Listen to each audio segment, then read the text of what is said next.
Good morning. Today is November 13th, 2006. We're at the home of Mr. William Dohrn in Loveland, Colorado. My name is Brad Hoops. I'm the interviewer for the Northern Colorado Veterans Oral History Program. Good morning, Mr. Dohrn. Morning. Thank you very much for participating in this program. You're welcome. Let's start out, if we could, and if you give us a little bit of background on yourself. Can you tell us when and where you were born? Yes, I was born in Sherburne, Minnesota in May of 1926. Um, and that makes me today 80 years old, an octogenarian. Tell us a little bit about your family, your parents, and how many siblings you had. All right. I was the oldest of 6 children, and I was born to my mother, as I said, in 1926. She divorced and remarried in 1930, and from there she had 4 more children with her new husband, who was my stepfather, whom I was raised with, on a farm by Tremont, Minnesota. Um, we were a large family, but a loving family. Tell me a little bit about what you were doing prior to entering the service. I was a high school student. Um, I was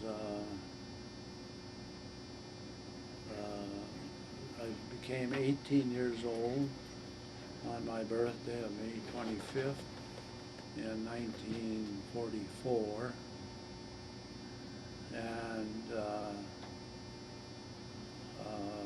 at that time I became a part of the United States Army. I had graduated from high school that day, just turned 18, and it was a very momentous day. My parents drove me to the neighboring town of Fairmont, where the county seat was, and the draft board, and I signed up there, volunteering to be drafted into the service so that I could choose to enlist in the U.S. Navy. Okay, all right. And then, how long after you enlisted before you actually shipped out to boot camp? Oh, all right. I was inducted in Minneapolis, Minnesota, Fort Snelling, and there we took some early training. That was in July of '44 that I say we, I mean other young men my age and all that were inducted. Um, so we did some basic training like marching and just finding our way around and knowing the military lines of how you behaved yourself, and you would say pre-military training, early training, and we did that until our being sent to basic training camps.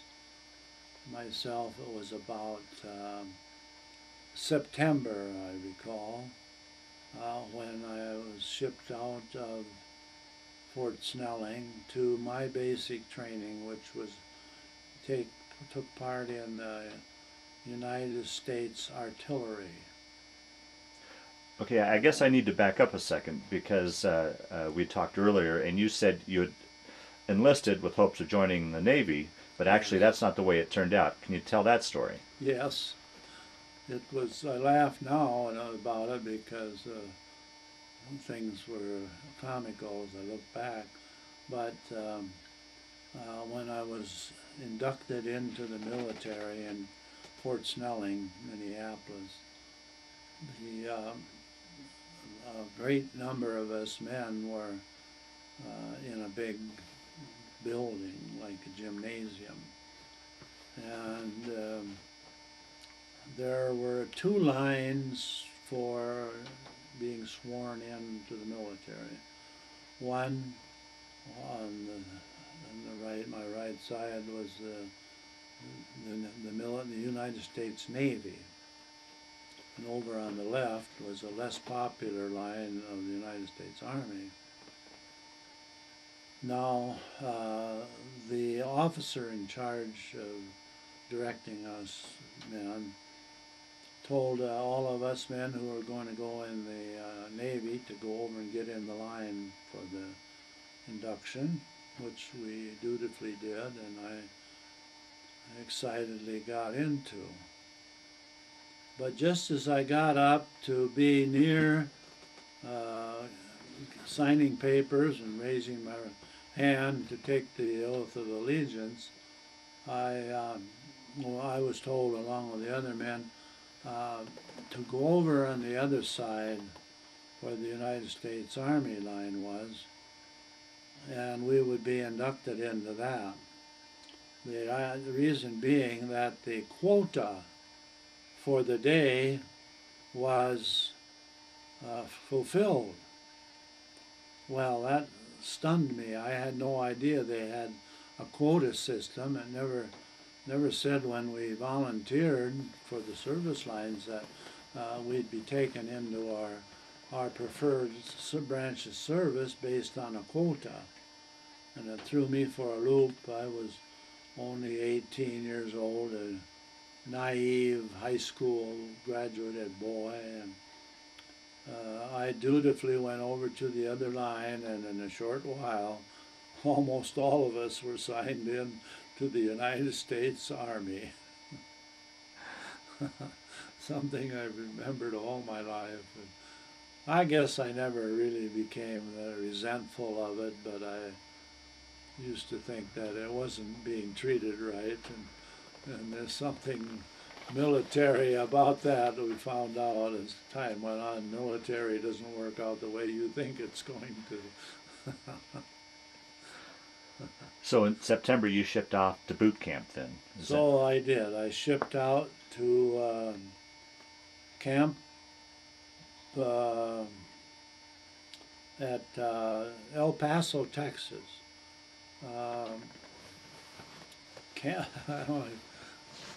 The city there in El Paso had I'll just get my papers here that jog my memory. My memory doesn't work the best anymore, and it takes time sometimes for the things to go through the channels. That's like you did in the military. You went through the channels. Fort Bliss, Texas. Oh, here I am, a Minnesota boy, where it's back. You call it back in the sticks, and I had never really been out of state. I don't think I had been. Well, I'd been in California, family, but. You got down to El Paso, Texas, Fort Bliss in September. It is hot in Fort Bliss. It is up over 100 degrees, and we don't get that way in Minnesota, but it's very dry down there. And it was a physical shock to go from the climate comparatively cool of Minnesota to the hot desert-like areas of Fort Bliss, right along the Mexican border. It was my introduction to life, you might say. So what was the experience like going from into boot camp?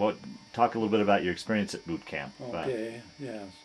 So now then we had, I say we, the other new inductees, we were all sent in as a group, inductees, and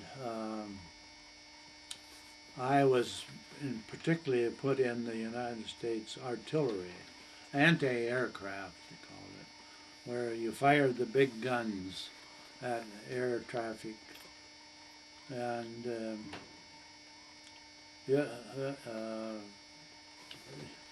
things were almost Civil War-like compared to what they would be today, in the technology and such. Well, there was radar and some electronic things, but very elementary. Was there any reason why, in particular, you were put in that particular into the artillery? In the artillery, I do not know of any reason. Most of the time in the military, you did what you were told, and nobody bothered to give you an explanation of why. Years later, I figured a few things out. Part of our training there was just plain old infantry training, where we handled the M1 rifle, and certain ones handled the 50 caliber machine guns, which I did. I was a thin, slight fellow then. I was tall, but not particularly strong. And the highlight of my training there was when I took the training for firing the M1 rifle. Now, in order to do that, you learn about how it's put together and so on, and details of how to fire it. Back on the farm, I always fired a 22 rifle or a shotgun, and it was all seat of the pants stuff compared to the military. So the time came when we new inductees were given a test on, there's a chart of you can take that picture, Brad. Okay. And medals I earned and such. And in there is a medal I earned for what was called expert marksmanship. I was able to pass the test for the firing the rifle. I guess I had a certain natural talent for it because I fired the gun, a gun previous to enlistment, and I could handle it pretty adequately. In your test, you were given 10 rounds. You fired from a prone position at different yardage, like 500 yards and 1,000 yards and such. That's a long ways. And you fired at a target, and the bullseye and the different ones. If you missed the target, from down their way in a pit where somebody was operating the thing, up went a pair of red underpants, and they were women's kind of pantaloons, very comical. They were a signal that you didn't hit the target. And there would be a lot of joking amongst the men about, you got Maggie's drawers, as they called them.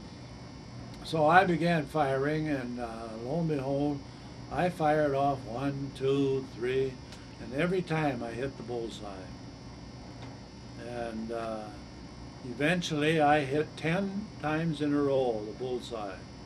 That was remarkable because very few could do that. I was very proud of that, and later learned to resent it. But the officer who stood behind us men on the line where we were firing um, was called over by a sergeant in charge of me shooting and said, "This man has hit 10 in a row." Well, the officer said, "Really? Give him another shot." Well, that was just not done in those days. 10 was it, and then you got on with your business. So I remember the sergeant looked rather questioningly at the lieutenant who was in charge, and but he gave me another shot. I put it in my gun, fired, and hit another bullseye. So there wasn't too much talking about it back there anymore, but I went, they sent me on about my business, and later on, well, you know, naturally you'd be proud of that, because that's quite a record. You think, well, I'm becoming a well-prepared military person. But I don't need to worry about this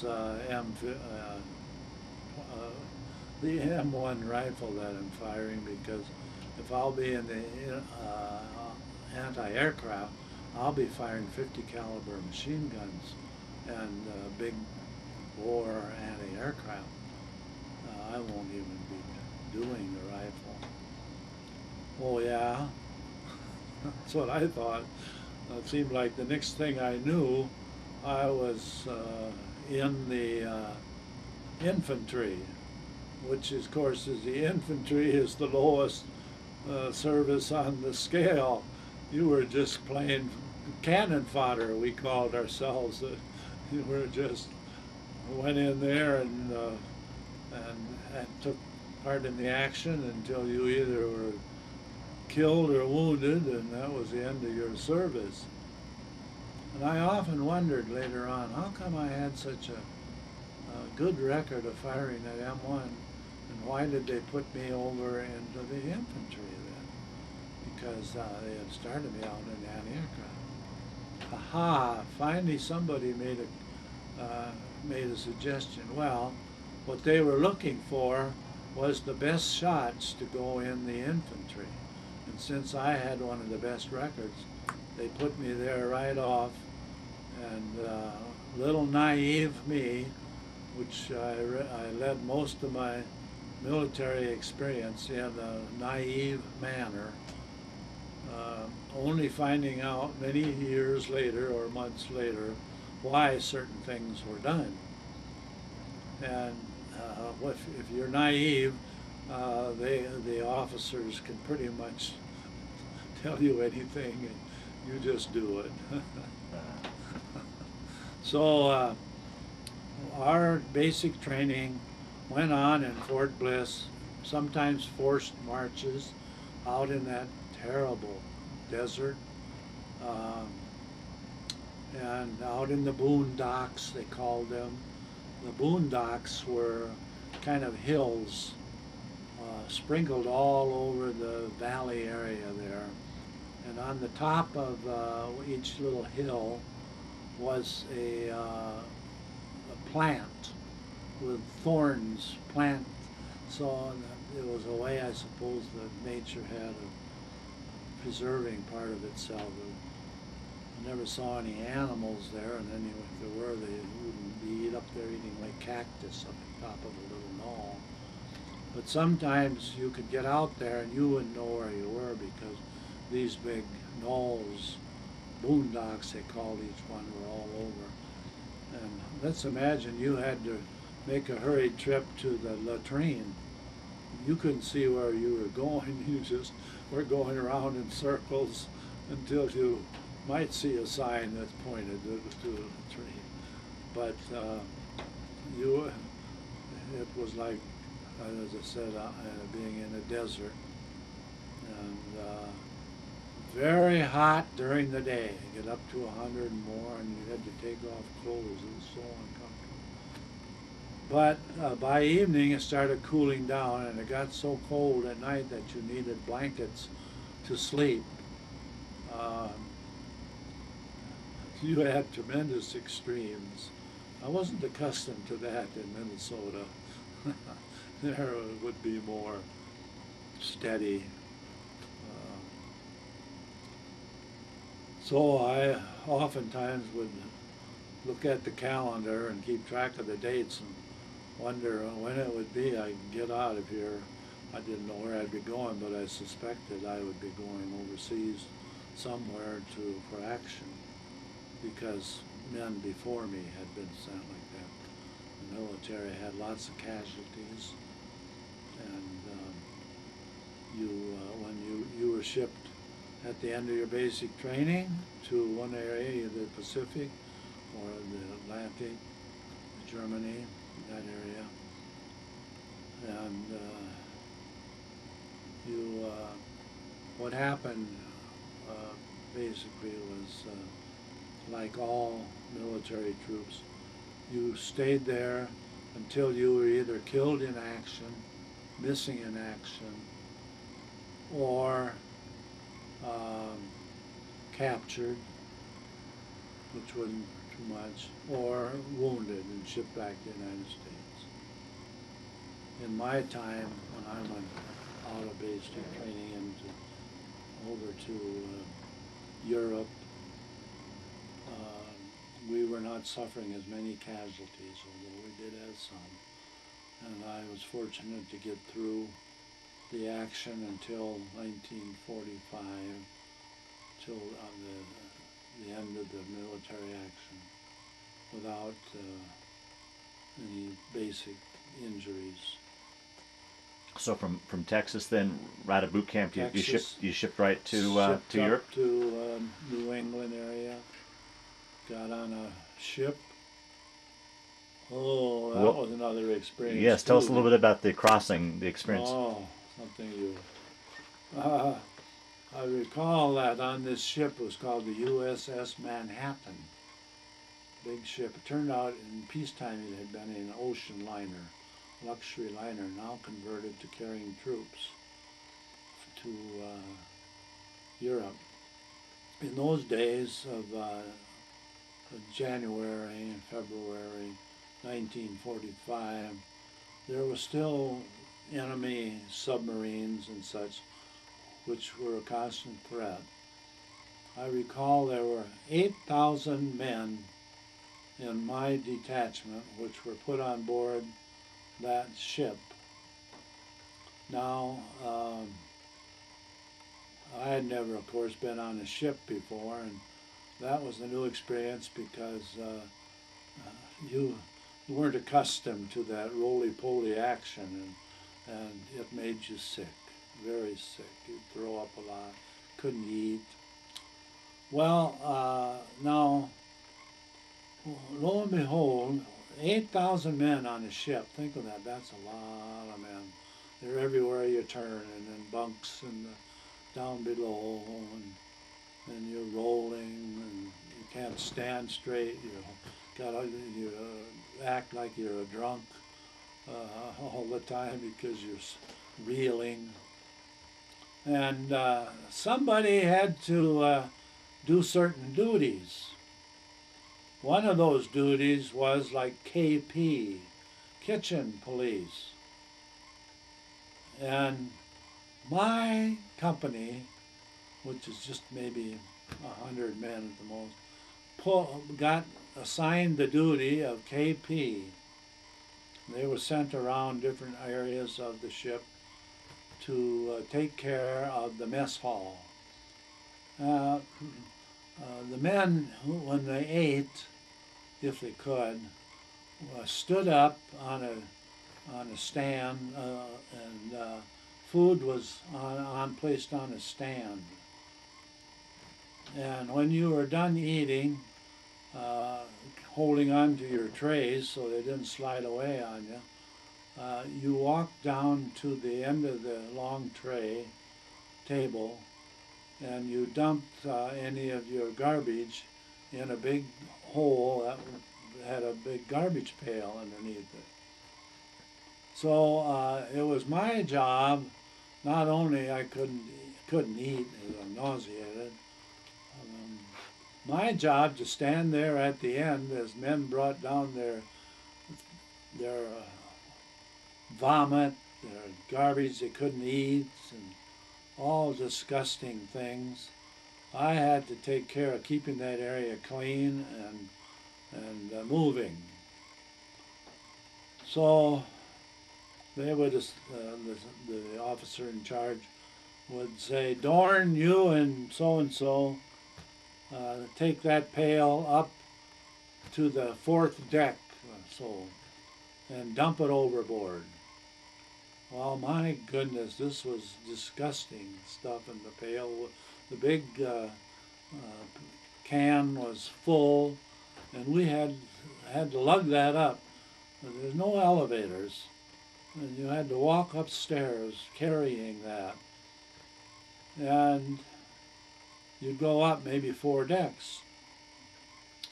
Well, another thing we learned, then when you got up there, you had to dump it overboard. Now, our first experiences, we were naive again.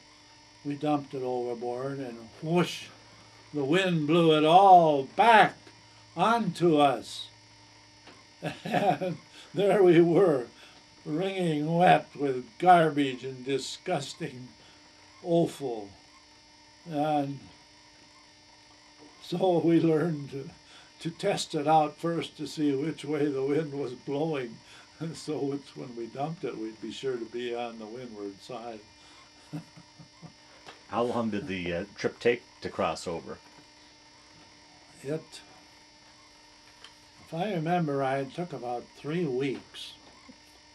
You didn't just buzz across. There, I don't recall it, but I suppose we had our convoy, more or less, had to do some maneuvers. I know they dropped some depth charges a couple times, so they had to be concerned about the German submarines, which hounded all these convoys and got a lot of shipping. A lot of men never even made it across because they were. Did that play on your mind at all, worrying about the submarines, or? Some. Yeah. Some, but I didn't. I don't remember ever feeling real scared, except a few moments in the line of duty after it got over. But it was just something I was busy all the time on those mess lines, and when I did happen to have time off, I was in my bunk trying to get some sleep or some rest from being sick. Did you ever recover during the trip, or were you sick pretty much through the whole I trip? never recovered. Oh. It didn't stop until the ship stopped in England. We stopped in England, where we did some more training and preparation to go over. About February 45.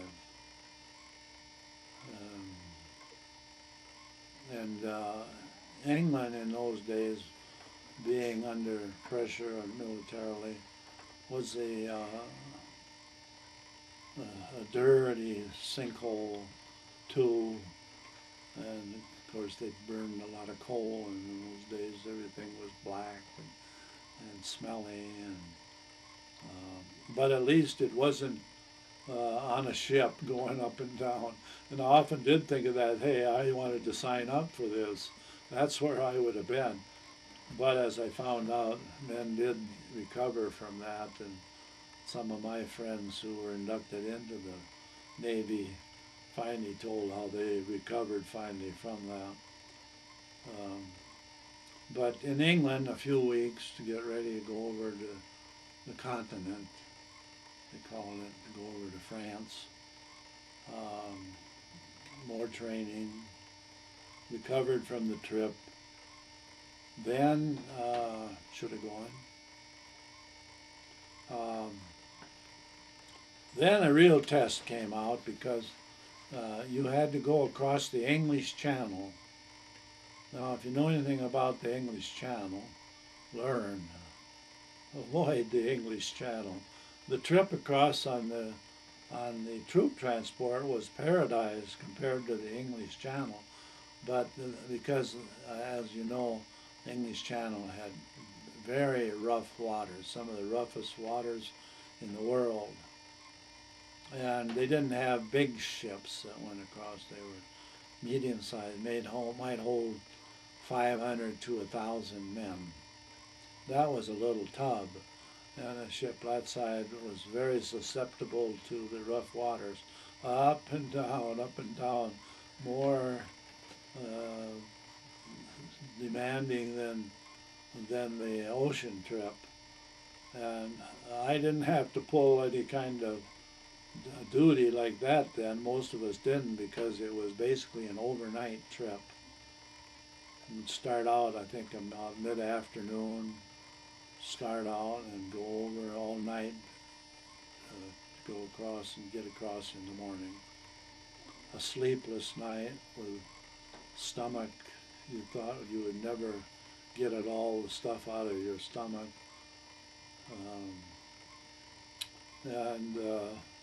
We were so thankful to get out of there and get on dry land, even though we did get down into France, where we were beginning to get close to the actual military action, which at that time was right on the border of Germany. We went in France, we went into Belgium, we sometimes would ride tanks, or they had what they had called in the First World War 40 and 8s. They were old original railroad cars, just like stock cars. Everything was taken out of it, and you were shoved in there with almost made you think of what was going on in Germany when they deported the DPs, the displaced people, and the Jews to the camps. You were shoved in that 40 and 8, and the train might pull you up to a certain station, and there you never knew right where you were unless you happened to see a sign in the country pointing out. But we went into Belgium, and then what next into parts of France. And eventually the train stopped, you stopped, and you knew what was going to happen from then on. Should I go on? Mm-hmm. The day I arrived up in what you would call the front lines of Germany, well, first we had to go in over the border. There I was introduced to what hell went on in a country like that, because us replacements saw the damage that was done to the country. Things flat, gloomy, death, piles of dead horses. The German army used a lot of horses. They were down to that. They retreated in a hurry. Us replacements were just that. We were coming in behind the main group of American troops, which were preceding us into Germany. We came to a place called Aachen. Oh, that was my first introduction to bombing raids of what had happened, and things were flat. You can imagine your city being a pile of rubble, and you can hardly get around. They did have Caterpillar tractors which went around and just piled stuff out of the way so military vehicles could move as necessary. And there was hardly any part of a building whole and standing. Well, that was shattering enough, but it was only a few miles down the road where we hit the next city, which was called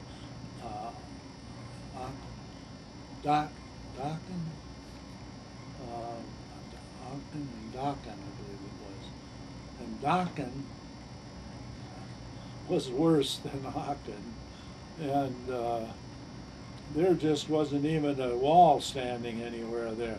This was all caused from American and Allied airplane forces, bombing raids and such. Not much from the ground troops. Those cities having been pretty much leveled, the Germans are on retreat. Overall, we're on a retreat. The forest episode where the Germans made one last desperate stand, the Hurtgen Forest, that was over because that all happened in December when I was on the ship coming across December. And fortunately I missed that because although I met men who'd been in it and it was ferocious, a lot of that loss of life, death. December, terrible cold time of the year. No relief. You didn't get to go to a hotel at night or a motel, and you were outside all the time. You were digging foxholes. Even in February, when I was getting up in the lines, it was the same. Very cold. You had to dig foxholes. The ground is frozen. How do you dig a hole in frozen ground? You have to take your shovel and chip away at it a little at a time. And occasionally, some German anti-aircraft, not anti-aircraft, but artillery would get our range and do some firing. And when you heard those shells coming over and in, you somehow found energy to dig faster because you wanted to get down underneath the ground. There was a lot of damage done by the German retreating forces even then in those days. Were you, with your Minnesota upbringing, were you more accustomed to that kind of weather conditions than at Fort Bliss, or was it still? Yes, I was, but still, I wasn't accustomed to being outside in it all the time. You worked on the farm, did your work, or went to school and such, but at night at least you were in a comparatively warm bed, and you had warm meals and some comforts like that, but not in Germany front lines. You were on the move practically always. They wanted to keep the pressure on the German troops so that they couldn't reassemble and get up their resistance. Do you feel you had proper clothing and to stay warm, or? Yes, all they had then was you had an overcoat, you had a blanket, you had the boots and the heavy socks, a couple pairs of socks so you could keep a dry pair of socks on. It was important. And there were many nights when us men would shiver in a foxhole.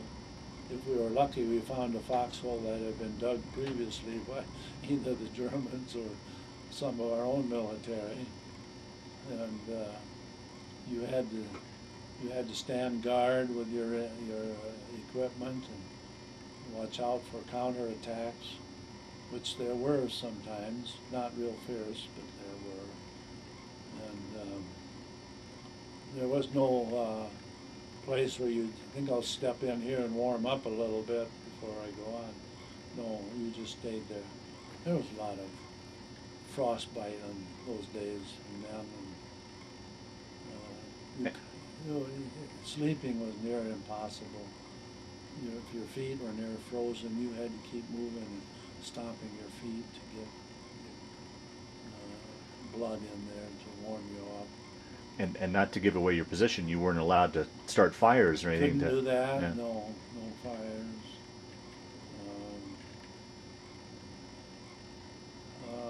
These were all well. I might be getting ahead of myself a little bit because finally, when I got through Aachen and Dohrn, I got up to the Remagen Bridge, which is the Rhine River, which was a breaking point in the whole service. It was kind of like if the troops could get across the Magen Bridge into Germany there, the war was as good as over, and we were all gung-ho to go like mad to get across there and get out of this situation. Well, when I went up, it was the day after the bridge had been crossed by the first military. But a lone German kind of spotting plane came over, caused a big stir, didn't do any military action, just was on having taking pictures and getting monitoring our troops. And the Corps of Engineers quickly threw up what they called a pontoon bridge. Went clear across the river. Well, the river must have been at least a half-mile long, wide. My remembering of it's a dark, cloudy thing. But I said it's a pontoon bridge because it was made up of pontoon boats, and on top of the pontoons were laid big boards, like 2x6 boards, wide ones.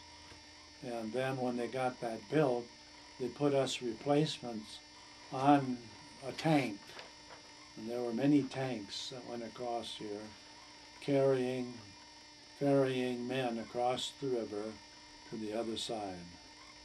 When we got to the other side, the resistance had pretty much passed on to a new area.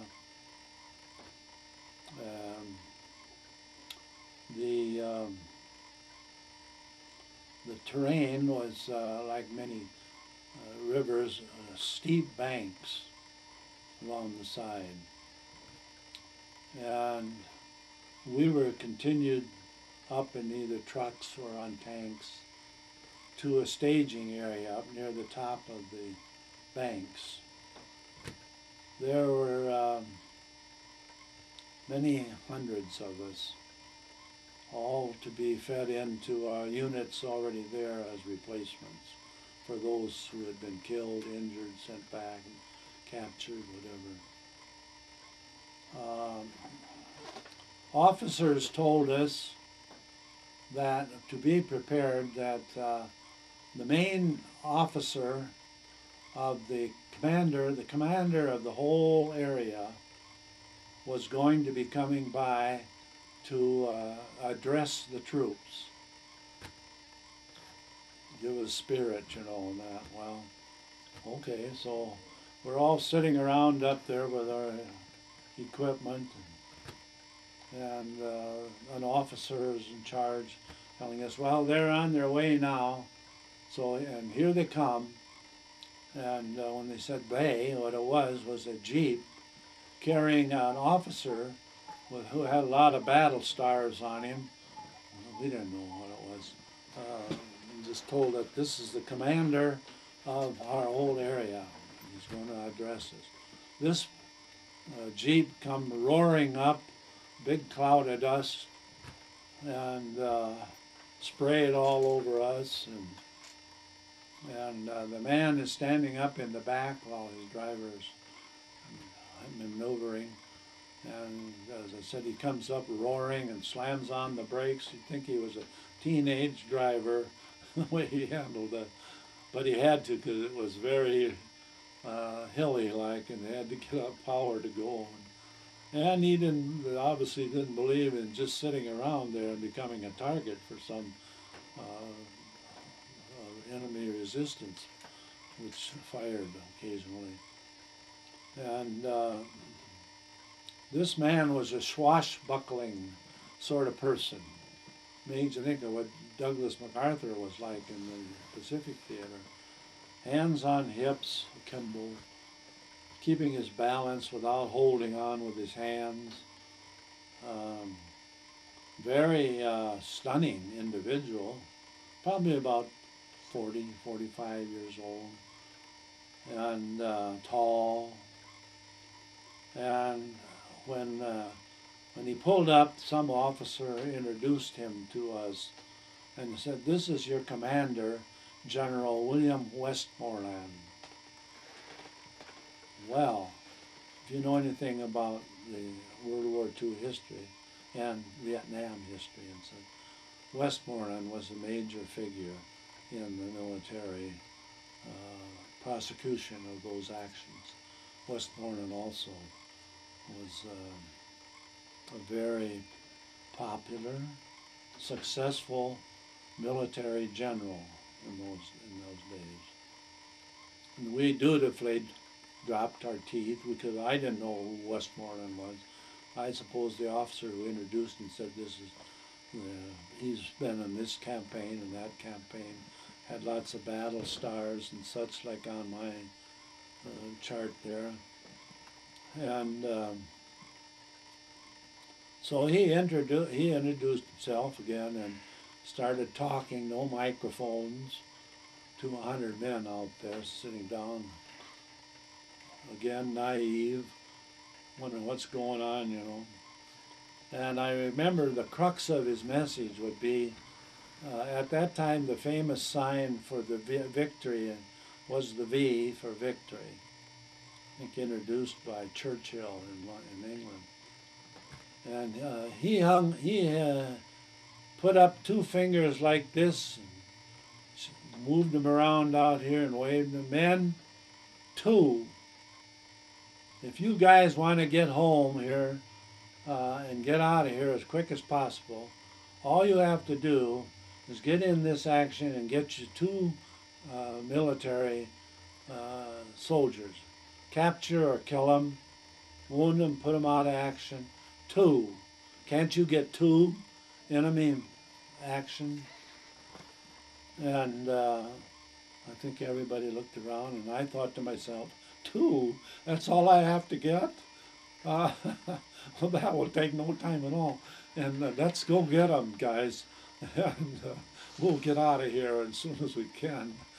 And the rest of my action was spent trying to get two men. I had the chances, but it never turned out so I got any that I know of. So many times your action would be in a group. You were sent in a group, maybe of 50 men through an area. And you went, like when I was a pheasant hunter at home, you went in abreast, and you walked through the woods or wherever it was, and if somebody was in your way, it was enemy, you fired on them or captured them. Many of them were beginning to surrender at that time too. So I many times was in action where I was firing. The officer told us, "Fire into that grove of trees. Fire into that building over there," because he evidently knew more about where the enemy were. He did. Because us foot soldiers, we just did what we were told. And we obviously killed people. You saw them dead. You saw them hurting. And we had some of our own. So those were not pleasant moments. And whether we men got our two, we don't know if we personally did, but it was obvious that by May of that year, 45, the action was over. I must tell you, about after Westmoreland addressed our group that time, a few days later, we got down into smaller groups, and I became familiar with a few guys, became buddies. We were told to pick out a fellow and become a buddy of his for service.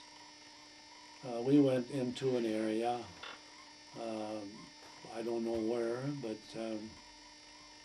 we were told to walk up this hill and dig a foxhole. We were going to be there tonight, a sergeant told us. Well, we did again. There was firing now and then, and so we hustled up there, and my buddy and I found a foxhole that had already been dug, and it was pretty nice. Although there wasn't anything in it, and we saw some straw lying out about on the ground. We thought, let's put this straw down here on the floor of this foxhole and we can stretch out here tonight and get some sleep and maybe it'll be warmer, which we did. And we also found an old door lying around. We said, let's put that door over us so we have some protection and something insulating it. Okay, we did that, and boy, we had a real hotel room there. And we were proud of each other. Hey, we thought of that and all. Well, it was just about dark time when the sergeant came up to my friend and I and said, "Men, I don't like where you guys are. I don't want you here tonight." Well, we thought, well, you know, boy, GIs having their way gone wrong and all this nice work had been done, we had to go. He said, I want you to go over, pointing to another area several yards away, and set up there so you can see down this hill. Now, as we looked then, before we actually moved, we could see 1,000 yards or more down to a grove of trees. In that tree were German anti-aircraft guns. The anti-aircraft guns are what they called 88 millimeter. There were many German military weaponry was better than our own. We didn't have any right with us as far as that goes in our group. It was all back of the lines. But the German aircraft, their guns were all up near their front. And those, their military had found that the 88 millimeter was a very dangerous instrument for shooting airplanes and such. But somehow they found that they could level those down to ground level and fire at regular troops. And those things committed mayhem amongst military troops. Many people died in those. Well, just as my friend and I got up to angrily stagger over to the new area, those 88s opened up. They could see up on this hill a sprinkle of men here and there. They decided, I'm sure the guys running those we'll have a little fun with those fellows, you know. Bang, bang, bang. Now we have become slightly impervious to the sound of artillery. You could tell where the fire was coming from, how fast it was coming, even just about where it was going to hit. And when you could tell it was going to hit right where you were, you made a quick dive for cover somewhere. Well, so boom, boom, boom. 8 rounds came in, I remember counting. And so the sound of the first one made my buddy and I run like mad for that new area to see if there was a foxhole or something there, which there was. And we made a flying dive into this. My friend was a very, what would you call, cool now, Chicago boy. They were up on all the things in the modern world, where I was still the naive country farm boy. And I recall we both hit the dirt at the same time, and we listened while those shells came right in on us. And he says to me, "Are you nervous in the service?" That saying became pretty wide. Artillery fire was coming in, yes. Yeah. And 8 rounds of 88 millimeter death. It came fast. And when I mean say fast, 1,000 yards, I'd estimate that the shell was coming before the sound. That was the thing that was very scary about it, because you couldn't tell. The sound did not precede the shell. The shell was first, then the sound. And when you heard the sound, it was already too late to do anything. The shell had already fallen on you. Well, my friend and I had seen the German military down there working around the guns, lining them up and firing them. And so we made that dive. And as I said, he says, "Are you nervous in the service?" We were so scared we didn't get out of there the rest of the night. We stayed right in that foxhole. But our sergeant came around now and then. He didn't report any casualties from that fire. But the next morning, lo and behold, us men were going to be given a hot breakfast. Can you imagine? Hot breakfast. That would be like pancakes and scrambled eggs, and actually hot, other than eating out of cans. When do you think, can you remember when was the last time you'd had your previous hot meal? Couldn't say when, but it was a long time. Be several days. You didn't. It wasn't. It was seat of the pants stuff. And in order to take part of this hot meal, the sergeant came blustering up and saying, "Hey, you guys, you're lucky today. You're going to get a hot breakfast. And take a path here and follow me." He was going to lead us down to the bottom of the hill where the cook was, and his aides, and his pantry. And so, which we dutifully did, hurrying, both hungry and hot. Imagine that. So, in order to go, we had to walk by the first foxhole that we had been in and fixed up real nice. We took a quick look. We were stunned to see what had happened. A shell had fallen directly on that hole. It had dug another hole in the middle of where we had been lying. The door was all exploded into splinters. This was what was left of what we had been in just moments before that shell that did the damage hit. Can you imagine that? Now, you can use religion where you want to, and depending on your beliefs and such. But I realized as time went on that there was something interceding, had to be something interceding in my life, in my friend's life, who's still alive back in Chicago, to get us out of there. That was too incidental, or what's the word? It happened. It had nothing to do with us. The sergeant whom we were angry at was telling us we had to move. We didn't want to go.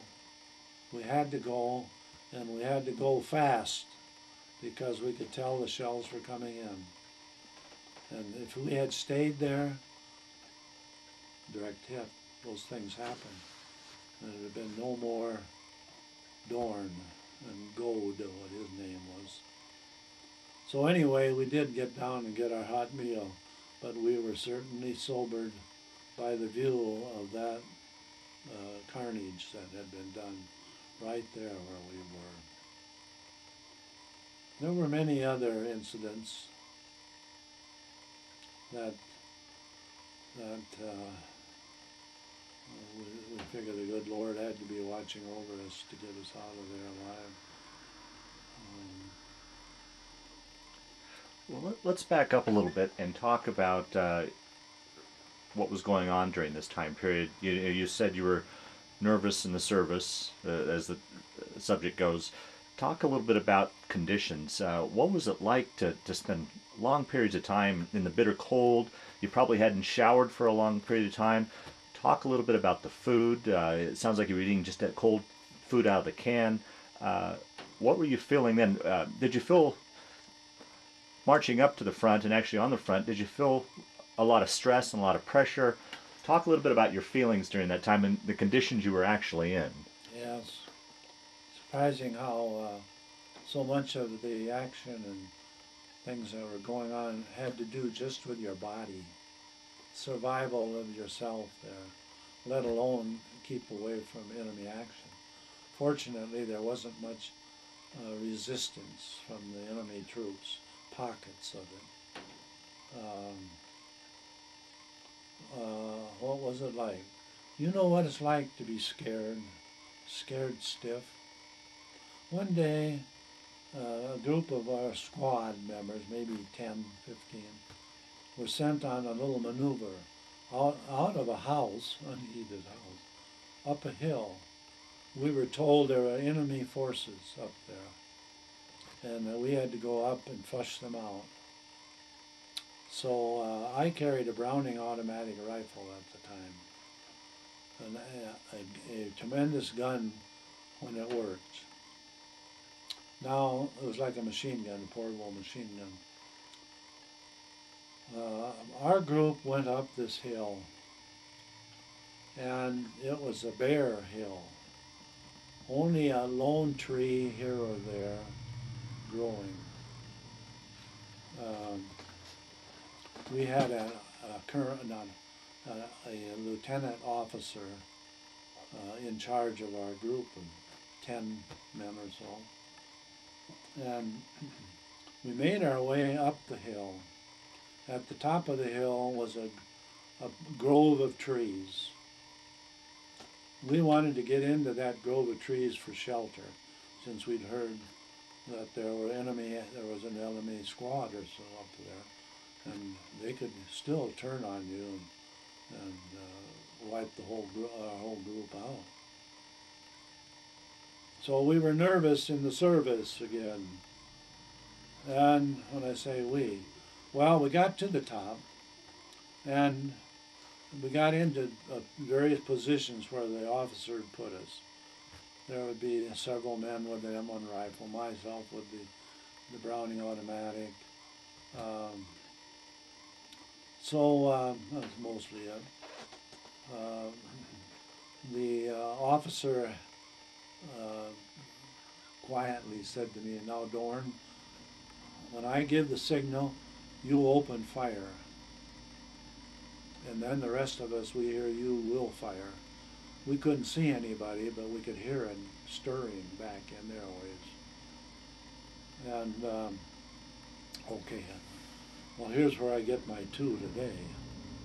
So,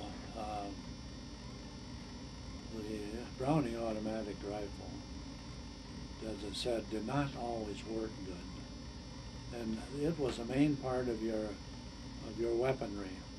It did the most damage when working. He said to me, "Fire, Dohrn." I pulled the trigger, clunk. The hammer went down, but it did not go all the way and didn't hit the firing pin, and no shells were fired. The other guys saw that thing wasn't working. They didn't trust it. Never had. They saw it wasn't working. Those guys got up, slunk away, and ran down the hill back to the house where we had been stationed in before we started. I looked back, hey, they're running back there. And here I am with a gun that doesn't work. I'm trying to clean it out a little bit, maybe I can get it to work. They're gone. Even the officer is gone. I can understand why.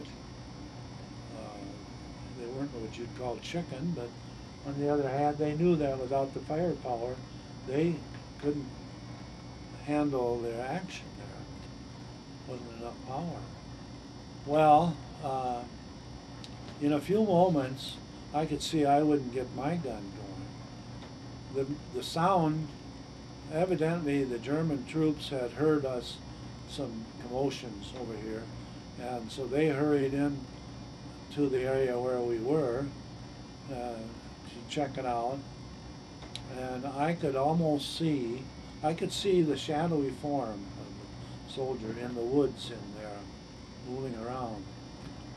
I thought, this is the end of it for me. I said, those guys cut and run. I'm not staying here.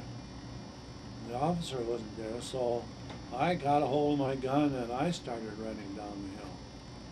Now, there I was all alone, one guy running down a barren, good as barren hill, just a lone tree here or there, no cover. The Germans came up at that time, and one of their great weapons was a automatic rifle, much better than it was called a burp gun because it fired so fast that it sounded like a burp. Whereas the gun that I had on where would go ba ba ba ba ba ba ba bum. The burp gun would go brrrr. It was so such bad weaponry that it could, if fired at a small tree, it could cut the tree right down by the root where they were firing. This their squad came up. I looked back briefly. I saw somebody with one of those burp guns. And pretty soon I heard the gun firing, and I saw around my feet, I saw clouds of dust flying right at my feet.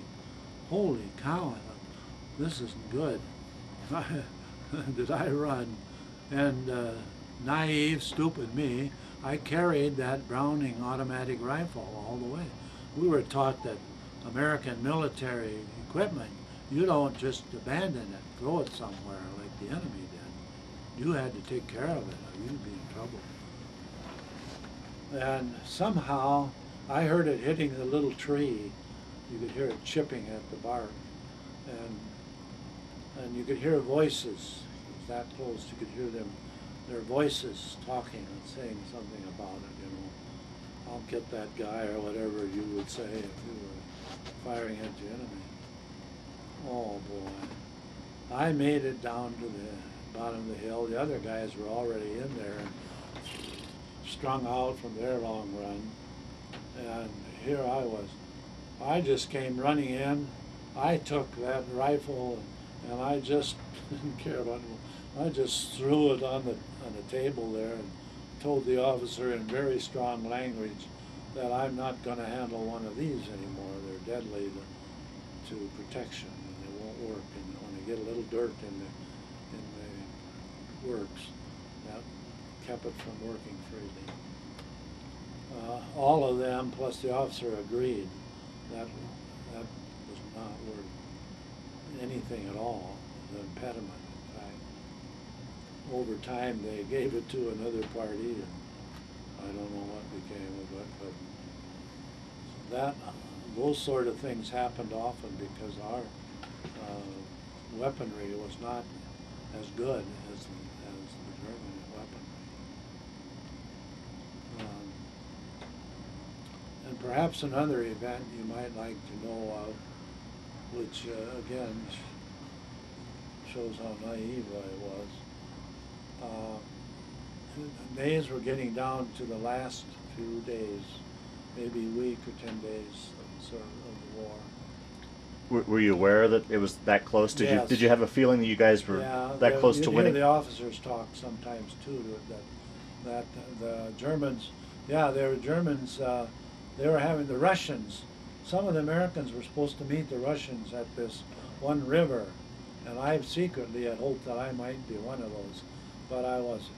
But the Americans and the Russians were meeting at one river.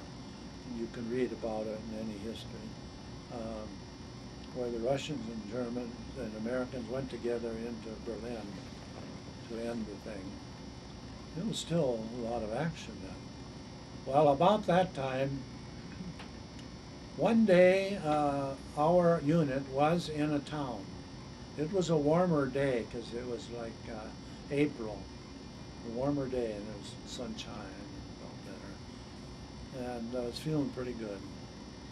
I was standing guard in our unit. I was looking out down the pathway, a roadway. I saw a lone figure come walking down the path, and it looked like a German in uniform. Got closer. It was a German officer. I don't know what rank, but he was higher up. And my platoon leader was with me at the moment, although I was on guard. So the platoon leader and me, and we challenged this party who was coming. He had his hands up and waving a white flag. And we motioned him to come on up. And he indicated, not in English, somehow he indicated that he had quite a number of German troops, a tank group, and they were in a woods down here, and they wanted to surrender. Well, who was around? Nobody else was around but that platoon leader and myself. But there was an officer, and when I say officer, I mean commissioned officer, lieutenant, captain, and such. And the assistant platoon leader asked him, what should we do about it? The officer said, you men go down there with him and get them. What? You didn't dare challenge him. What? You want me? And Slaughter, there was his name. He was an SOB. I wouldn't trust him as far as I could see him. They weren't all wonderful people in the military. And basically I thought, here's me going down here a good couple hundred yards, walking with a German officer, and how do I know it could be a ruse? And I'm vulnerable as can be to go down there. But I was just given the order, I had to go. So we motioned this German officer on, and he led the way down there a couple hundred yards. And then he kind of pointed, and he pointed in there. It was an opening in the woods. The German people, military, liked military action and behavior. In there must have been 100 men. The rifles, small arms, were all stacked in stacks of 8, 10 weapons around this area in here. And they had no weapons in their hands. They were standing at what you would call parade rest, all lined up, like as though they were going to be given orders to do some military maneuver. And the German officer said something to them, and evidently to the effect that you're going to march, follow me and march down here a couple hundred yards to the command post where the Americans are, and you'll be taken prisoner. There was no big fuss made. He gave a command for attention, and they all snapped to it, looking sharp. And me, I'm wary all the time. What do you mean? Somebody might have a gun here, or it'd be easy for a couple of them to jump me and take my weapon. Anything could happen. Nervous in the service. So my platoon leader says, Dohrn, I'll go with them and the officer in front. I said, it was not very, I didn't think much of it. He was looking for glory. He said, Dohrn, you follow up behind the whole works there. Keep your rifle up and ready. I'm supposed to stay behind there. His officer up there. And it's 100 men or so lined up in ranks and files, and they're marching. They start marching, and I'm nervously coming along watching very carefully for any strange movement. Well, fortunately we made it with no problems. We got up to the command post, and their officer called to halt and at rest again. Now, the officer who sent us down wasn't there right at the time. We didn't know what to do with these men. We just let them stand there for some minutes. And while we were standing there waiting for our regular officer to show up, take over from there, suddenly this assistant, well, he was platoon leader, He was in charge of the platoon that I was in. Suddenly he started walking through the ranks of those Germans. Now the Germans were people, they all liked fancy software, not software, but small arms, pistols. They liked watches, beautiful, expensive watches they wore. They wore jewelry. Um, they were into that sort of thing. Where I didn't even have a watch, I don't think, and we weren't into it much. But we often talked about if you ever got the chance to get a German watch or some of their equipment, why get onto it because it's very valuable. Well, I thought no more, but the Slaughter, our leader, went through the ranks, and he would grab a soldier's arm, he'd pull off that watch. I don't remember him getting, no, he didn't get any guns because there were no weaponry. And he went through there, I know, and he's put them in his pockets. And his pockets were stuffed. Now we know that that's all against the rules of warfare and captured. You can't take anything personal from a captured individual.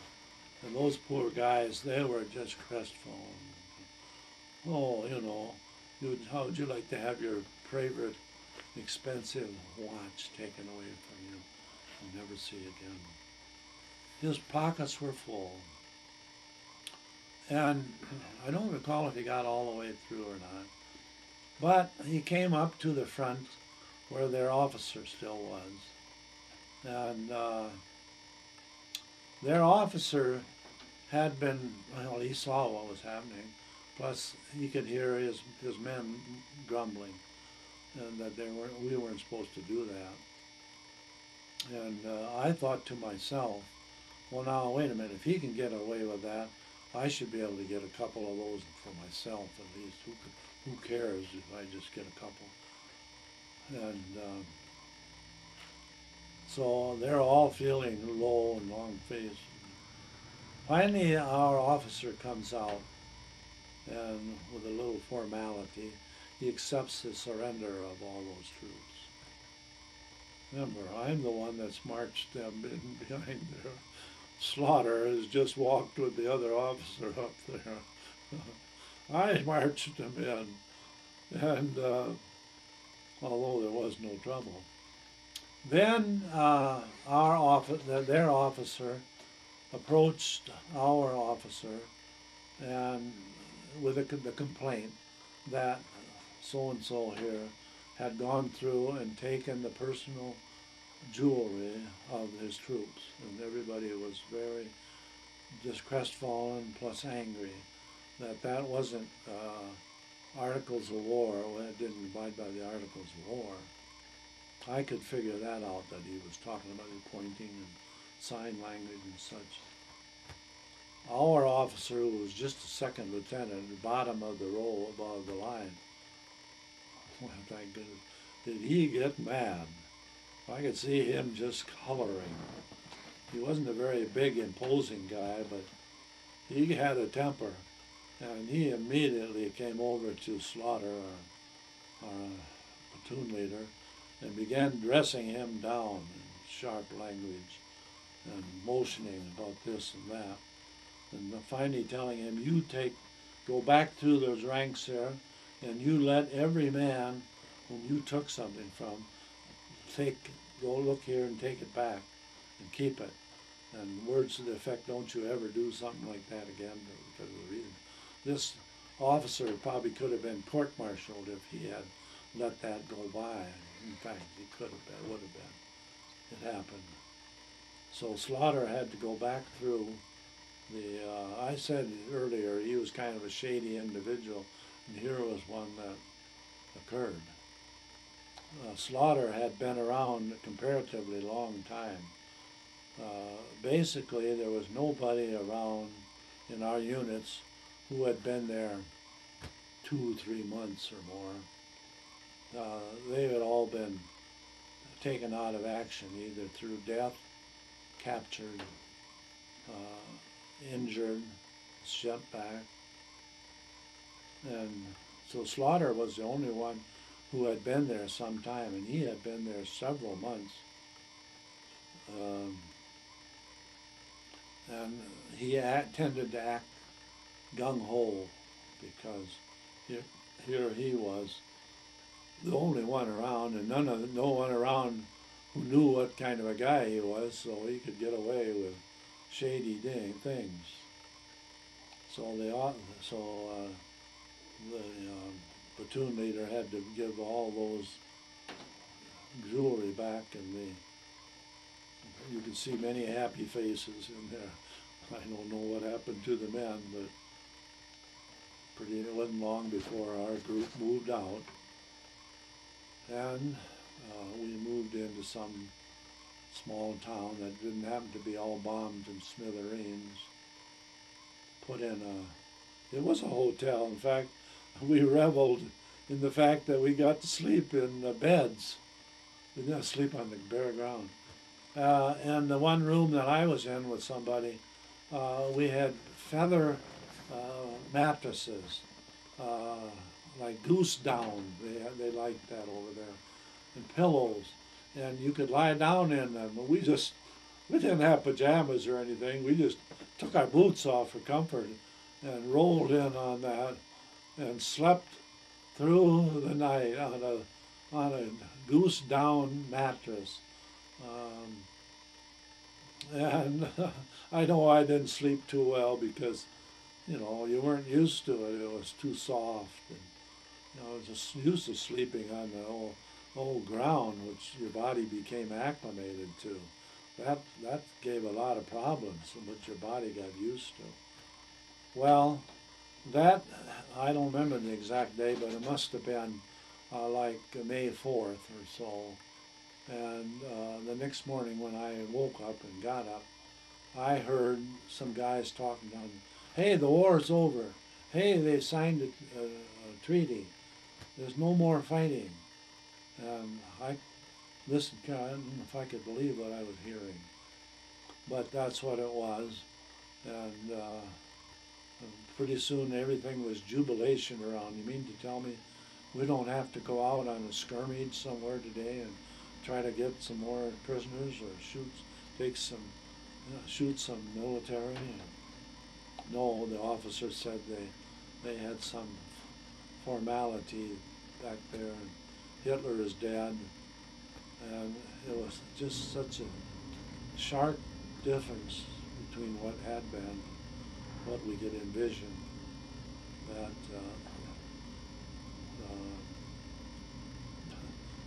talk about being in the dark when you don't know all the details and you hear these things, and there's always rumors would be going around when you were in action, rumors about this or about that, and they never came true.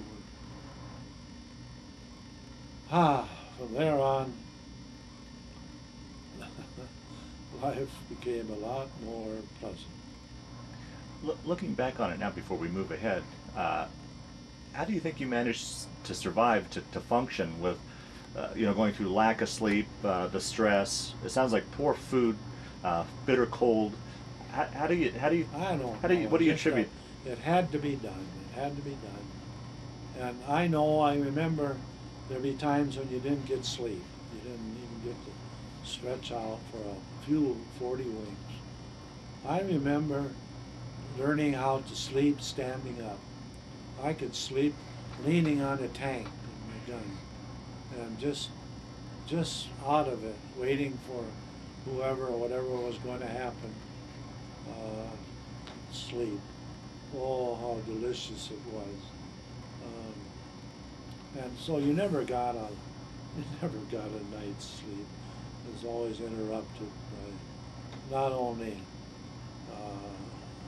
enemy action, but you had to stand guard many times. You had to take precautions. It could be very dangerous. So you complained, yes, when am I going to get some good chow? But you didn't say, the heck with it, I'm not doing that anymore. Now, although I just read recently where they said there was a large figure of American military that skipped out, deserted in those days. But I never saw any of it, or never had the thought of it. Yeah, yeah.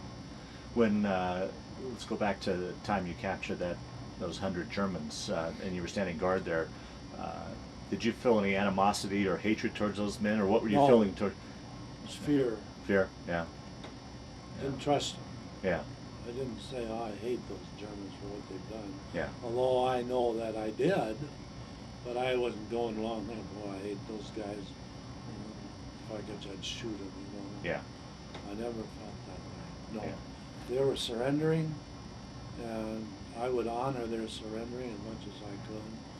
And maybe this would be something that would get us closer to the end. Of course it was. You certainly got your 2 that day. You bet. Were you ever commended for that, or did Slaughter take all the credit, or how did that? Anything ever come of that for you? Never anything came of it. A lot of stuff happened. It never was. And anything came of.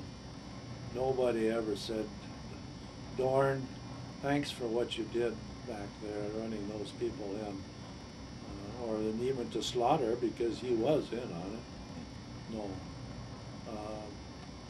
After the war part was over, there was a time when our units gave military leave, and my group got to go to Switzerland and skiing and such. And Slaughter was in on that, and I remember seeing him one time in the canteen, having a coffee and donuts and such. So you didn't hear of anything like that when the war was still on. Coffee and donuts, imagine that. But I just remember us kind of cursorily talking about that time we brought all those tankers in. You might wonder what happened and such.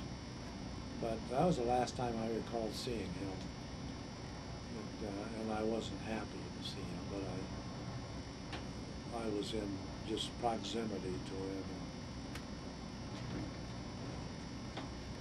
him. After all, we had been in together.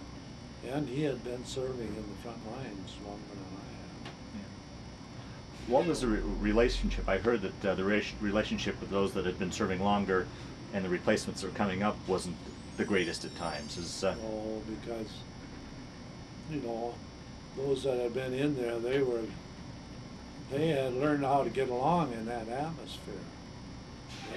They knew what the dangers were more than us. Us naive guys didn't know enough of the dangers. Just like when my buddy and I had to move out of that first foxhole, we really should never have gotten in there in the first place. An experienced man would have checked things out around there more and taken more precautions. And there we were complaining because we had to move out of there.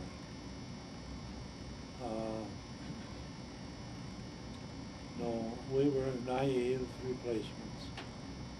Fortunately, the war didn't go on longer because if it had, well, I say we replacements, we'd have done like the others.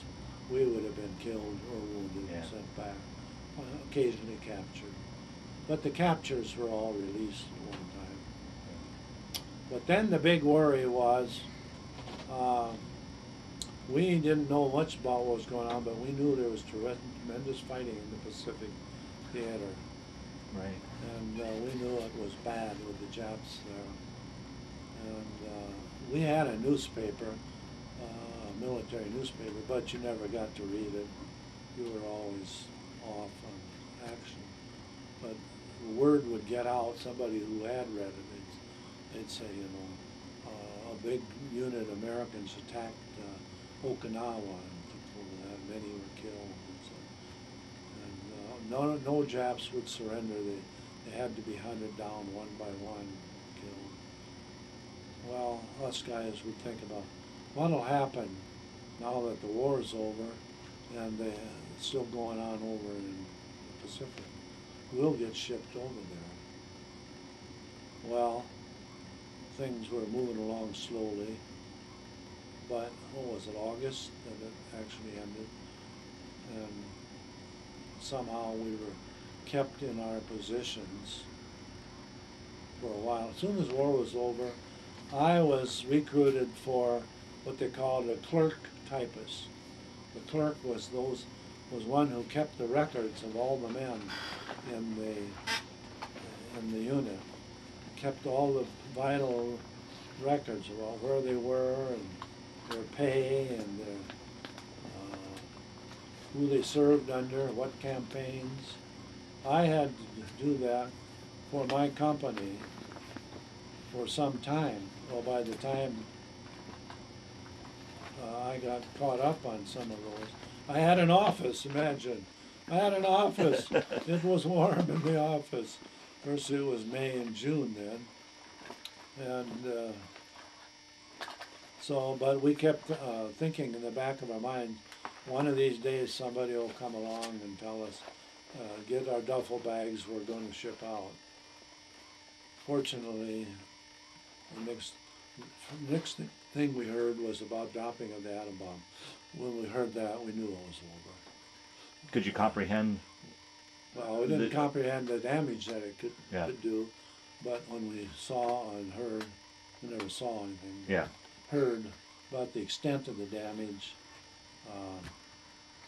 we all agreed without argument, oh, that's the end of the war there then.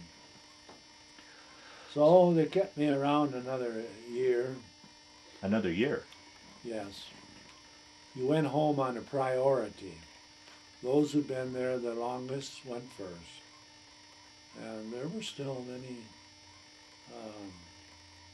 people there who'd been there a year or two. In fact, I found out later on that, unbeknownst to me then, that my blood father was over there in the basic area that I was at the time I was in the front lines action. He was an officer and he took part in another action, and there were always several actions going on. An army group here, another army.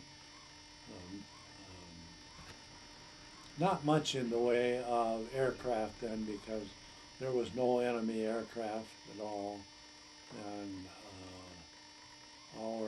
our military aircraft quit destroying places as soon as we covered an area. So my bloodfather he was a captain at that time. He got shipped over to Japan in the occupation troops, but that was voluntary in those times, and he was a regular Army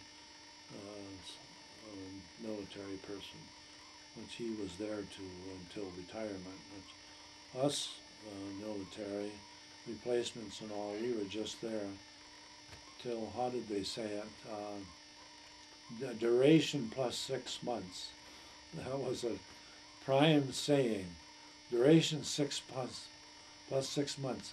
I wish Truman would hurry up and declare the duration finished, because then you could start counting 6 months, and then they had to let you go. Finally, that wonderful day came when they shipped me out back to the States. It took time to get used to when for 2 years you've been in a different modus operandi. It took time to get used to. Do you remember what it was like when you first arrived home and saw your family and your mom? And when I just got into the military base, Camp Meade along the East Coast there, near Baltimore. I remember the first night again, I couldn't sleep. Why couldn't you sleep, Bill?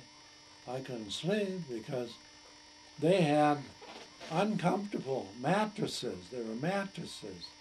And they gave you a mattress cover and blankets. Well, I was used to sleeping when we were in Germany. We didn't have mattresses. We had straw mattresses, and we slept on bare boards. And I got so used to that that it was a pleasure to stretch out on bare boards with a straw mattress. And eventually, when you'd go to bed, you'd wear that straw down until it was just dust. And then they'd take you out and let you get some fresh straw until you could sleep again. But there in back in the States, with all those conveniences, you weren't used to them. Your body had to get adjusted to them, had to get used to eating meals at a certain time. If you didn't, you didn't get a meal that time. But you could always go over to the PX, the Post Exchange, and you could get a strawberry milkshake. Woo! What was that, you know? Or some French fries. Or what? It's pure, what's the word for it? Like an orgy of comforts that you could have. Um, and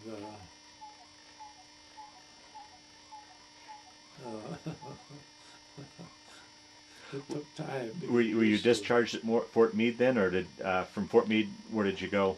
In Fort Meade, we were told we would have the final paperwork done. It was going to be done in Wisconsin at what was it?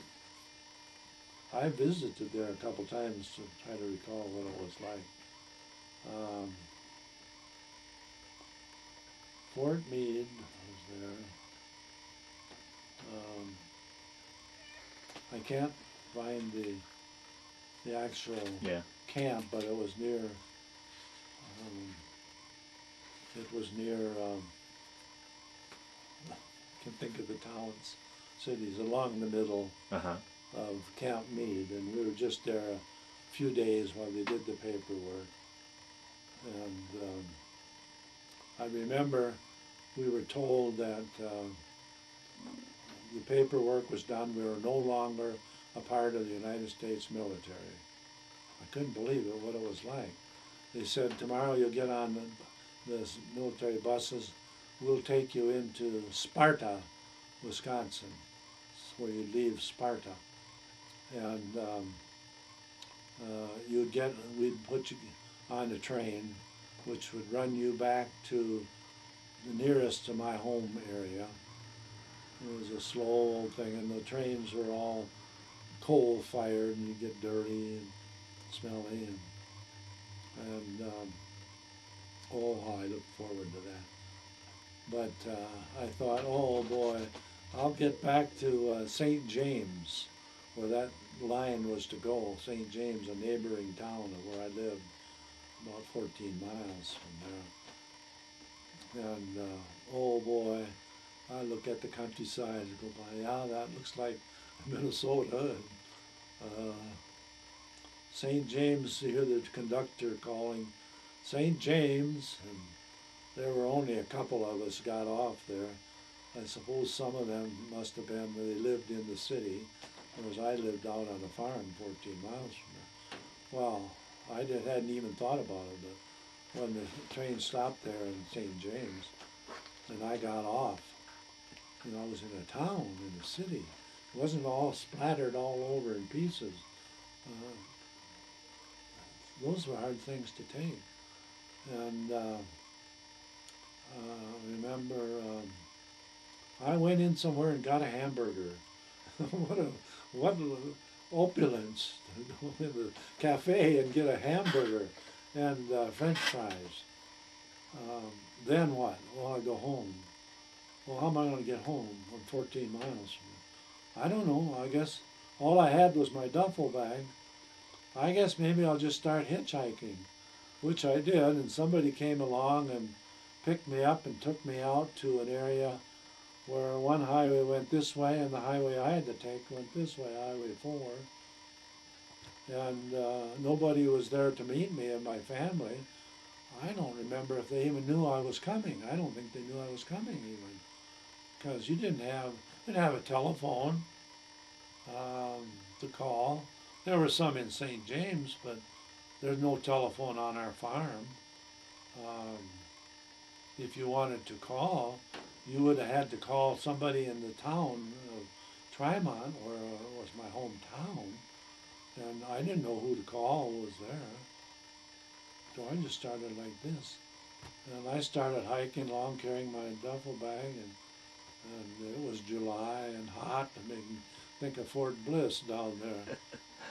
But eventually a bread delivery truck came along, and he was screeching along on this gravel road, the highway was then. And he did slam on his brakes and say, "Where you going, soldier?" You know, and I said, "I got to get to Tremont down here." "Well, come on, hop in, I'm going down there." So he gave me a ride down to there. And what a that no other traffic on the road. It was middle of July, and you didn't have the kind of countryside and things going on then that there is now. Here you'd be a commuter or such. There, no. I would have had to walk all the way home unless somebody like that hadn't come along. There I was, finally home.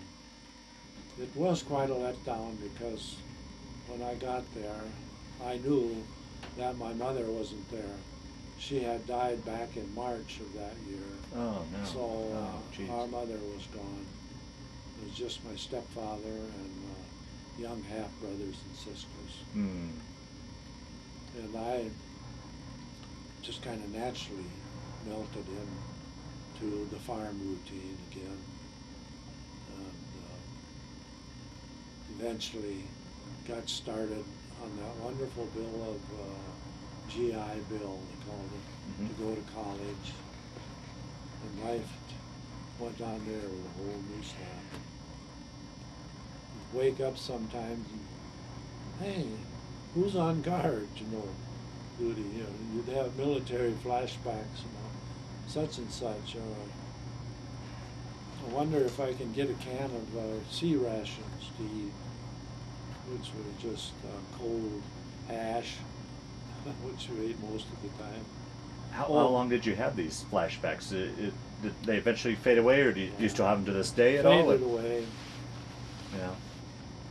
Back there, and I wake up and think about sea rations. Sometimes you'd have a tremendous urge for what they called a D bar. A D bar was a chocolate bar, heavy chocolate, and good, oh man, because it was just that chocolate, a treat. And you weren't issued D bars.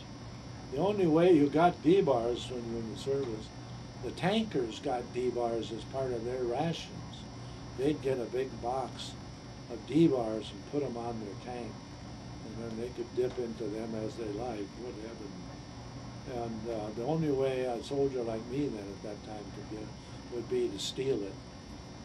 We watched the tankers, a couple guys who run the tanks, when they were off, maybe at the latrine or off to some other thing, and they weren't watching. We knew where the D-bar box was. We'd go over and sneak a couple of them and get out of there quick, and then feast on the D-bar. Imagine a thick chocolate, pure chocolate. What a treat, How do you think the war affected your life or changed your life? What effect did it have on your life? Do you feel? Completely. Yeah. It made me more mature. In fact, there were thousands of us men who had gone over as replacements who then signed up on the GI Bill.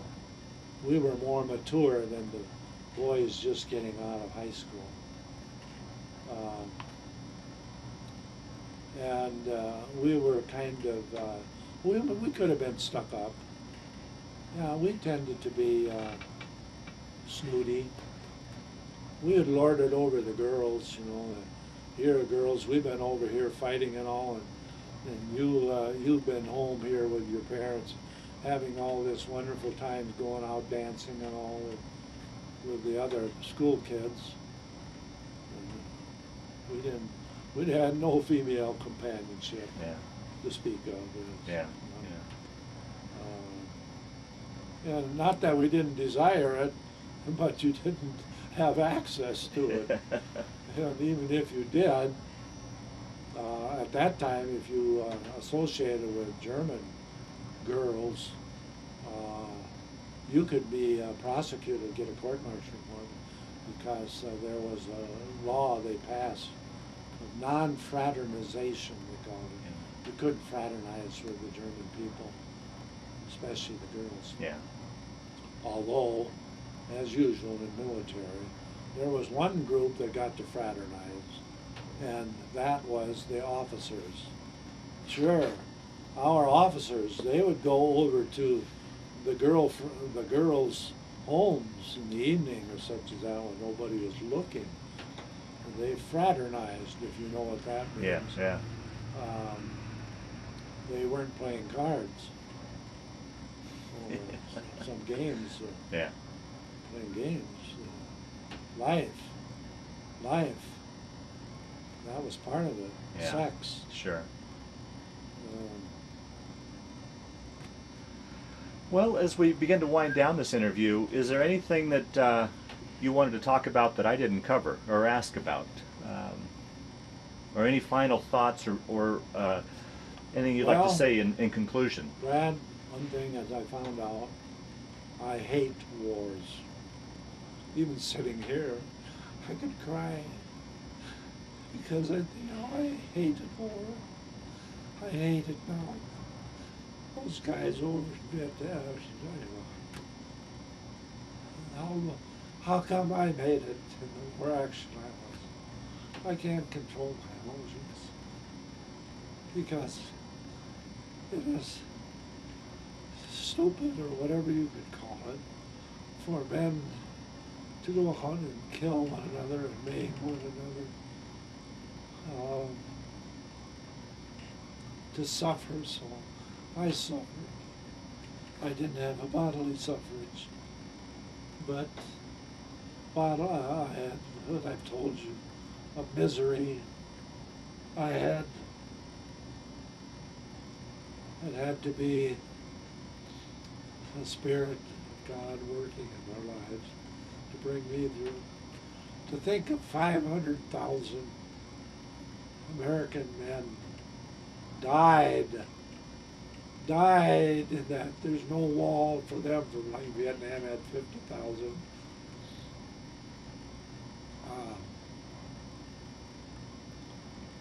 I hate war. I hate anything with it.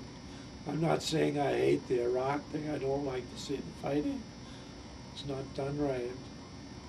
I believe in defending ourselves, and I'm sure that's why I went to war, to defend myself and our country. Us men that went, we just knew we had to fight, or we were goners. We couldn't let the German and the enemy take over and come over here. It just wasn't done. We would have died first. And I would still do that at 80 years old if I got threatened here by a military force. I've got a shotgun out there. I'd take it if I had to and defend my fellow citizens and die if I had to. I never figured on coming back. I just assumed that I would die, as all the others did, because I knew about them all the way from North Africa over here. I never thought I'd come back. And I never thought about it either, I just accepted it.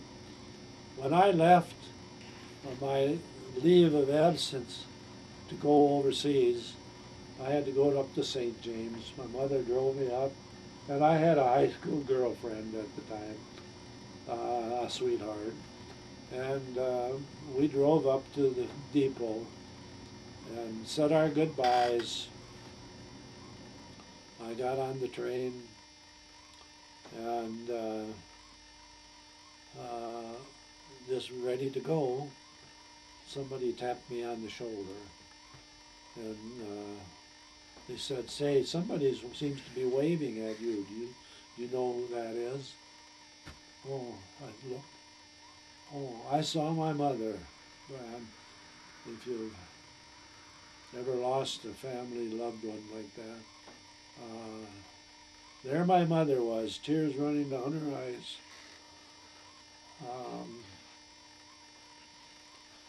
Looking at me and whispering something and blowing kisses. My girlfriend the same way. I couldn't get back off there. Conductor already had me on. And all I could do was look and cry and wave goodbye. And there I was off to somewhere. We got on another train and went to Camp Meade.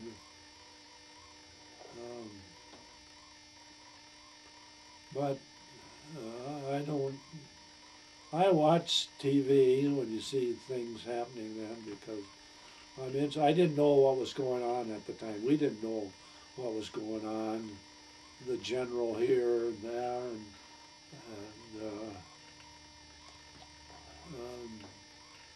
I lived in a cloud, a dark cloud, just doing what I'm told and trying to survive day by day.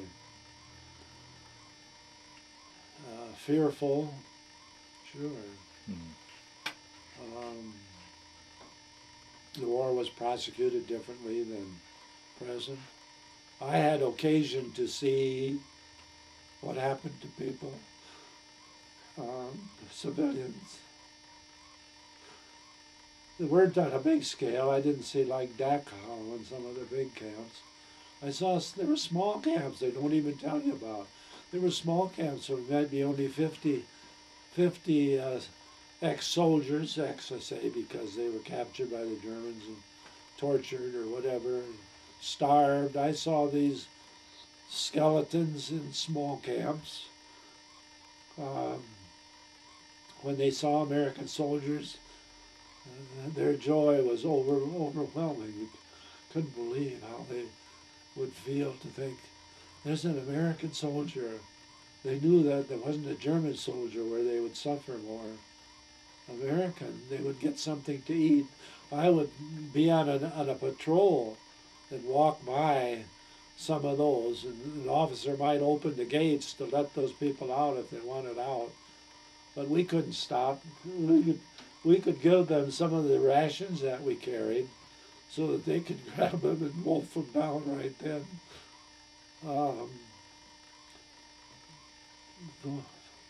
Those things are overwhelming. You don't want to see something like that again. More of it, hated what it did. I hope the viewer never has to go through it. I'm glad you never had to do it. Yeah. I tell you. Say when and all. Yeah, okay, and let's talk a little bit about, you have something you'd like to have read? Yes, I'd like to leave you with. This is from one of the commanding generals, whom I never knew or even knew of, but he gave us men, when we were discharged from Camp McCoy in 1945, he gave us this, and it's hard to believe that this could be done. I won't read it all, but I'll read parts that I think are apropos. Okay. This comes from the commanding officer of Camp McCoy, Wisconsin, where I was discharged from. And he says, to those being separated from the military service, congratulations upon completion of your military mission and our appreciation for any part combat or otherwise, that you may have played in fulfillment of your obligation as a citizen of the United States in this greatest of war efforts. May I offer this for your future thought. It is quoted from the Stars and Stripes. It appeals to me as the finest expression of a soldier's creed that I have ever seen. It's entitled, If You Keep Faith. If you keep faith with me, you need not weep. If I am killed, for I will not complain of any death. If by it others gain the things I think are worth my life to keep. The right to have, to know, to love, to speak. If all win these, I will endure my pain. And on the battlefront where I have lain, will find an honored place in which to sleep. But if when peace returns to you once more, you break the word you gave humanity by keeping not the pledge to which you were swore, then carve in stone this epitaph for me. Here lies a fool who placed his hope in war and gave his faith to insincerity. That's written by Lieutenant Jack Spear in the 3rd Army Infantry. He was killed in action December 1944 in the Ardennes. That was that last major battle. Then the officer concludes with Godspeed, best of luck, and again, many thanks for all that you have accomplished for our common benefit. To I, to each and every one of you, and to each and every one of you, good luck. Very nice. That movie. Yeah. The main thing, the thought is that here, somebody in our higher up in our government leadership position said, thank you. Thank you. When I came home, there were lots of my old friends and acquaintances.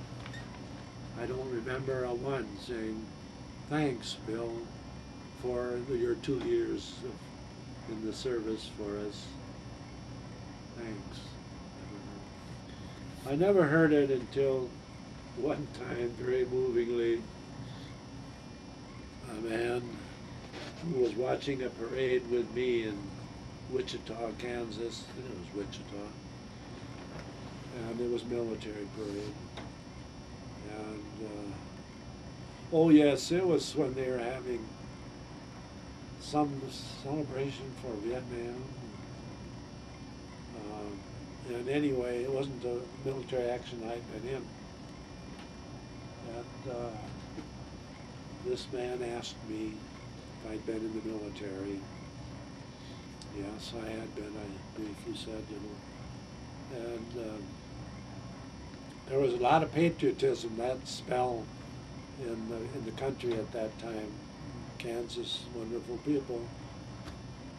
And somehow I said to him, I said, this is wonderful, you're giving thanks to all these past veterans and all that. Just wonderful to show your appreciation for them. And, well, you were in the military, he said. Yes, I said I was. I was over in Germany 18 months, here 6 months. Well, he said, thank you for what you did. He said that. Thank you for what you did. The first time I remember any civilian citizen saying thank you to me. Not that I needed it or wanted it or such. I didn't need it, already been over 40 years or more. But he felt strongly patriotic to thank those who had kept his country free and he could live and enjoy it. So let's hope we all can live and enjoy many more years in our lovely, our wonderful country. God bless you all. thank you very much for your time today and this participation in this project, and I want to thank you for your service to our country. That's wonderful, Brad. Thanks. God Thank bless you. us all.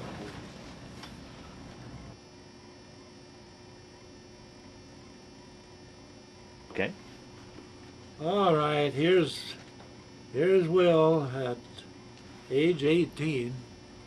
Doesn't he look like a cherubim? They always doctored up the pictures in those days and made them a little more attractive. But here are some of my insignia and a couple of awards. There's the proverbial dog tags, which you always had to identify you. I had good conduct medals, and at different areas where the action was, where I took part in, you were awarded a ribbon. And for instance, here, the blue one was the European theater. That's where I was.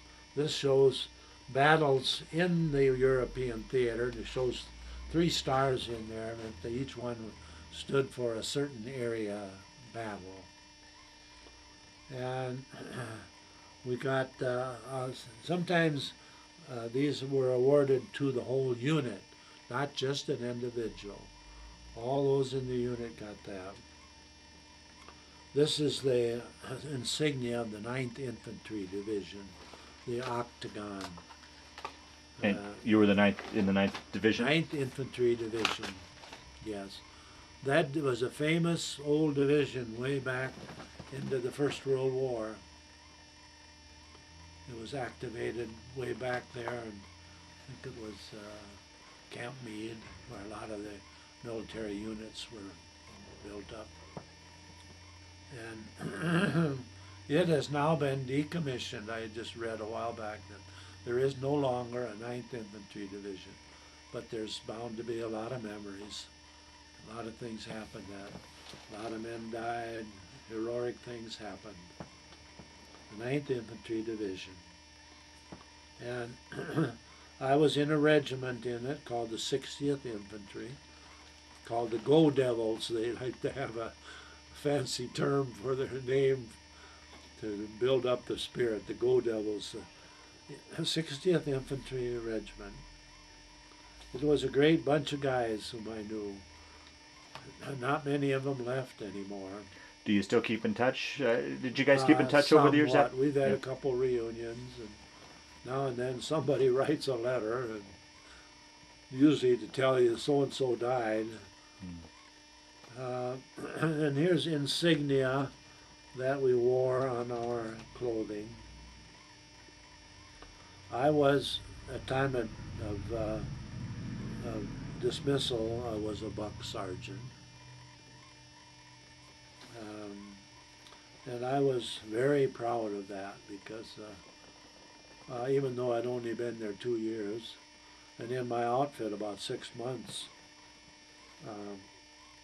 to become a buck sergeant was quite an accomplishment. Quite an accomplishment. Each of the stripes here stands for 6 months. You wore it on your sleeve of your outfit. Stands for 6 months in Europe.